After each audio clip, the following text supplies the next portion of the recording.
And you need to be able to structure your offer in a very specific and also very simple way. So one thing is you could use a pattern interrupt to get someone's attention.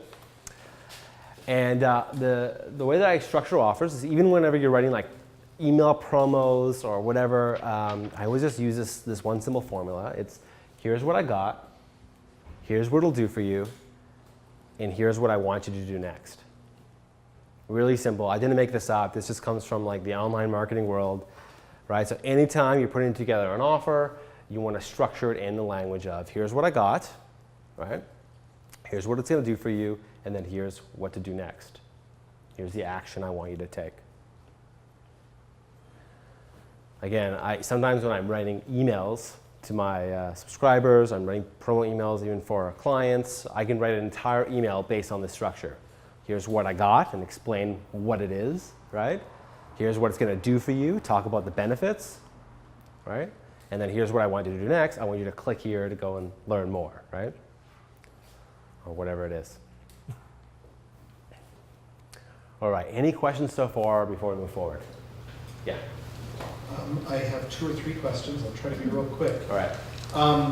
Landing pages are primarily, not exclusively, however, for pay-per-click advertising, not organic channels, correct? So usually a landing page, you will be using paid ads to get people to your landing page. And the reason for that is that you can measure the conversion rate of your paid ads and to your landing page, you know, and depending on your software, right down to the sale and how many sales, right? So you want to be able, with a landing page and a sales funnel really in the back end, you want to be able to make it so that way you can spend like $1 on advertising and make $2 out, or 3 or 10 or whatever it is, right? And because a landing page is often a single page, it doesn't often optimize as well, right?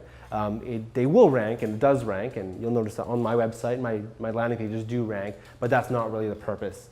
If you want to rank on SEO, we're going to talk more about kind of how to do that and what to do about it. But usually I'm going to build a landing page to send paid traffic to. Yeah, technically you can rank a landing page, technically. You just won't be able to do a very good job of optimizing it, right? Because if you're optimizing it purely for conversion, right, not for ranking, then chances are your headline and all your content is not going to have it's not going to have keywords in the right places and all of that to be able to really build the relevance, right? So you're not going to, yeah, you're not going to try and rank a landing page most of the time. Same as like a sales page, right? Yeah. And then another consideration, maybe you're getting into it later, are there some best practices or some considerations we need to have in considering the A/B testing? Because what we really need are 2 landing pages, correct? So with split testing, I used to do a lot of split testing until I found out that statistically you need 200 conversions in order to get an accurate rating.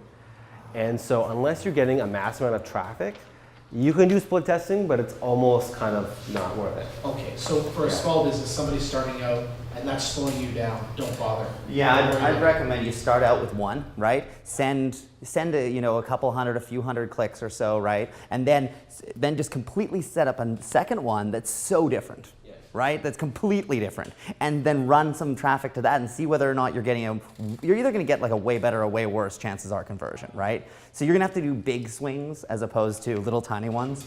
And maybe for something that's ongoing all the time rather than something seasonal or whatever.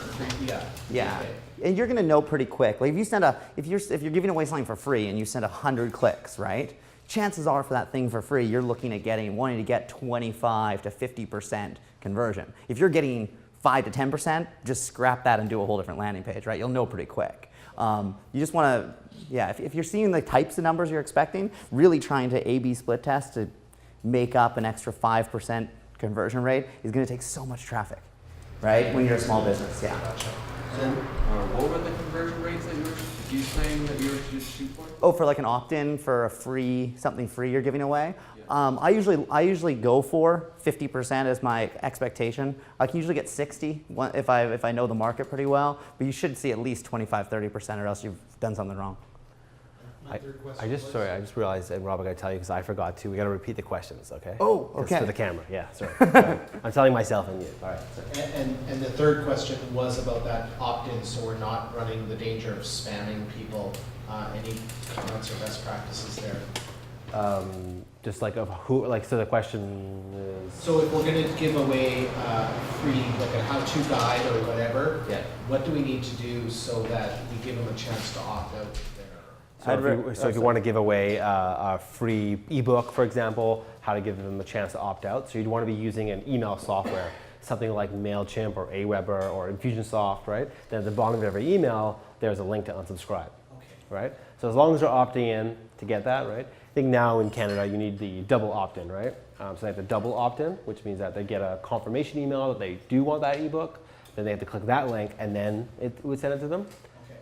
So, Yeah, if I'm doing something in Canada, I always do the double opt-in. If I'm doing stuff in the States, though, I just do a single opt-in because you get a lot higher percentage of those people that stay on your list, right? But you still, for Can Spam Act in the States, you still need like the opt-out and everything in the footer.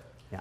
What I've noticed actually with the ebook thing, what I like is to opt in and then go directly to the download to the ebook, right? Because then right away I'm engaging in the content. And I've noticed, I actually noticed Unbounce, who does a lot of conversion optimization stuff, that they were doing that, and it was really good because it was engaging me in the content right when I wanted it, versus having to go back, wait for the email, get the confirmation, and then opening it up, right?